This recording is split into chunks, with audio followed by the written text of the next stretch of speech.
Little time lapse is that we've gone from a sort of fairly smooth road to a road that has a lot of cobbles in it. We started climbing quite a bit more steeply.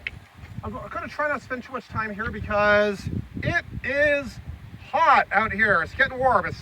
It will get a lot hotter. It's only about, I'm guessing about 10 a.m. right now.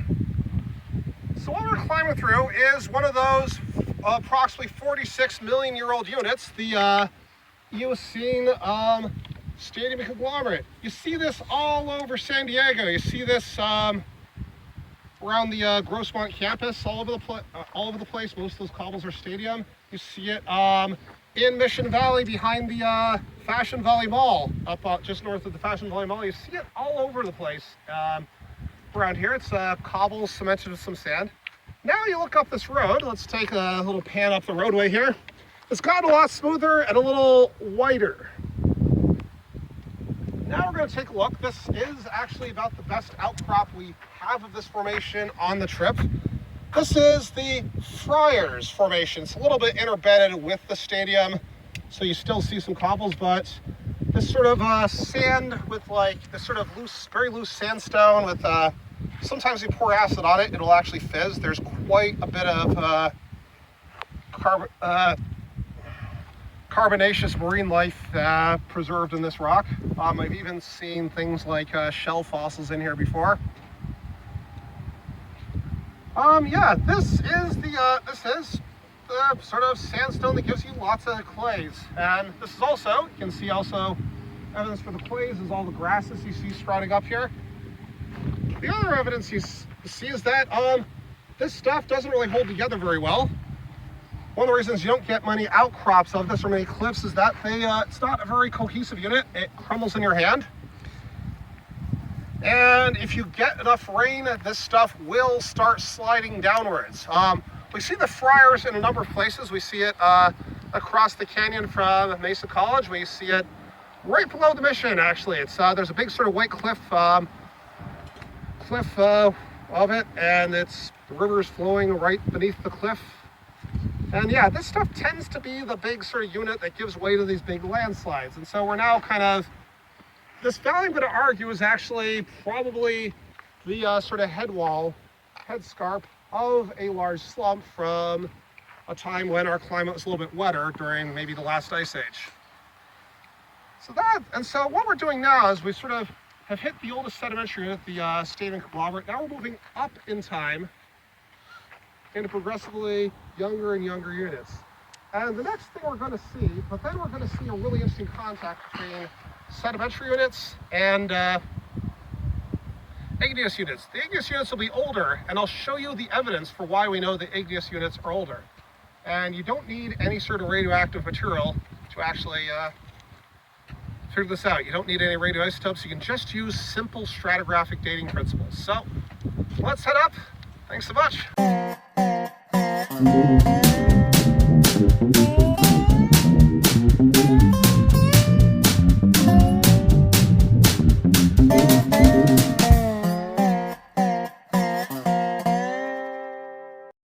Alright, here we are. We're just about finished the climb, everybody. Hope you're not too out of breath, those of you watching this from the internet, but we are now looking at something a little bit different. This is your igneous rock, the probably Cretaceous age. I'm guessing it's the tonalite, but it's a little hard to tell. Why is it so hard to tell? We might want to get a closer look at why it's so hard to figure out what this is. Look at all these pits in here. These used to be minerals. They used to be minerals that were part of the crystalline igneous structure of the rock. But some crystals are much more susceptible to chemical weathering than others. So all the crystals that, minerals that weather quickly have been weathered away. And in fact, a lot of those easily weathered minerals kind of act as a glue. So once you take away those easily weathered minerals, the remaining rock, you get this thing called rotten rock. This stuff, it crumbles right in your hand and crumbles into thousands of pieces. And this is the basis of a soil. Now, what makes me really excited to see the basis of a soil is that above the soil, we have these cobbles that are part of the stadium conglomerate, the Eocene age sedimentary deposits. So what that means is that between when this stuff got uplifted and when this got deposited, a soil formed on top of the igneous rocks. What that soil means is that this was above sea level at some time between the time when it formed and the time these conglomerates got deposited in shallow water. So this was probably during the Paleocene, the late, this was a period of time when this part of California was uplifting. San Diego has risen and fallen several times due to plate tectonic activity. It was fairly high during the late Jurassic. It was a little bit lower during the mid-Cretaceous. It got a little higher towards the end of the Cretaceous and was fairly high during the Paleocene. Then sea level went up quite abruptly during the Eocene and the land surface sank a little bit. And you have these deposits. But yeah, this is evidence this land was above sea level. And so this may not look like much, it's only about less than a foot thick here, but the fact that you have a weathering horizon here is evidence that the land was above sea level.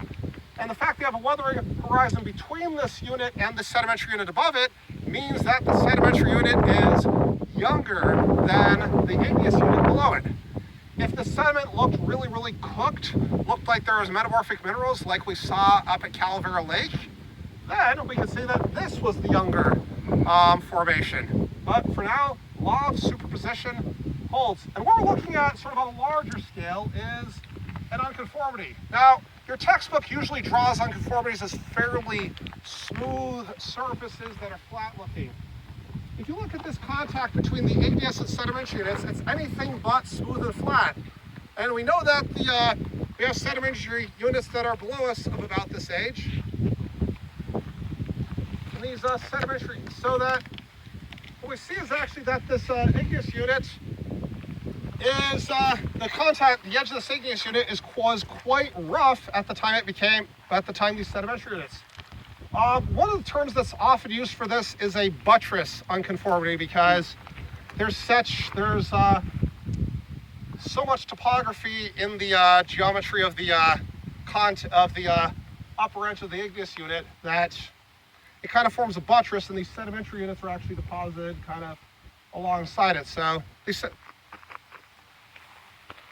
yeah, this is a fairly rough unconformity, even as far as unconformities go. But when we go up to Salada Beach tomorrow, you'll see a much smoother unconformity. But unconformities like this always typically represent erosion surfaces. And in the case where we have a soil, soils, remember, are formed by erosion primarily. They can be erosion of something that was deposited, but like when you see down there, the soils that form down in that river plate. Let's take one last look at where we've been back. You can now see pretty much the way we've come up here. The soils down there in the upper terrace deposits are still erosive features. It's a very slow erosion that soils do. They spend a lot more time reworking the minerals than washing any sort of material downstream in large quantities, but they do. But they do loosen things up. Yeah, soils the formation of soil represents an erosive process, generally speaking, unless you have high rates of leaf litter production, but even then it's still eroding whatever the rock beneath it is downward very, very slowly. The only reason we don't see it very obviously is that there are other processes that weather the landscape downward a lot faster. So that's about all we have up here, but it's a nice little view. The power lines are starting to snap, crackle, and pop. You can really see the way you can see on that hillside, for example, that the igneous units creep up quite a bit. Over there is North Fortuna. I guarantee, having been there, that it's all igneous rocks up there. So this is a very irregular surface, and we'll see the kind of surfaces that this igneous unit produces in modern times as we get up and over this little ridge that we're about to summit.